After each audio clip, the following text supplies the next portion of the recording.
সব জল্পনা কল্পনার অবসান ঘটিয়ে অবশেষে ভারতের মাটিতে পা রাখতে চলেছে মুস্তাফিজুর রহমান। টি-20 বিশ্বকাপকে কেন্দ্র করে ভারত ও বাংলাদেশ ক্রিকেট বোর্ডের মধ্যে চলা অস্থিরতা ও কূটনৈতিক টানাপোড়েন কাটাতে এবার বড় পদক্ষেপ নিল বাংলাদেশ ক্রিকেট বোর্ড।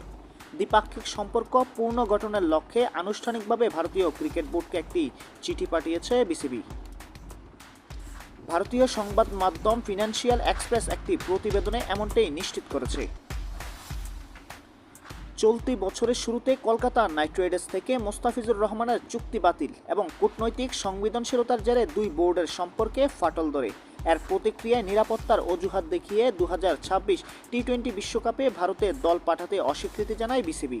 হাইব্রিড মডেলের দাবি পূরণ না হওয়ায় শেষ পর্যন্ত বিশ্বকাপের মূল পর্ব থেকে বাংলাদেশকে সরিয়ে স্কটল্যান্ডকে অন্তর্ভুক্ত করা হয়। ফিনান্সিয়াল এক্সপ্রেসের প্রতিবেদনে বলা হচ্ছে, বাংলাদেশে নতুন সরকার গঠনের পর এবার বাস্তবমুখী অবস্থানে ফিরতে চাইছে বিসিবি।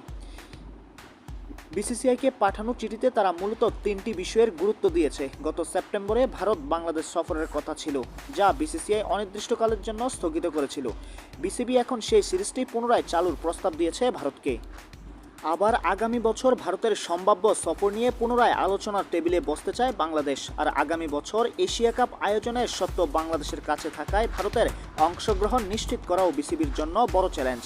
ভারতীয় সংবাদ মাধ্যমের প্রতিবেদন অনুযায়ী বিসিবি বন্ধুত্বের হাত বাড়ালেও বিসিসিআই এখনও এ বিষয়ে কোনো সিদ্ধান্ত নেয়নি।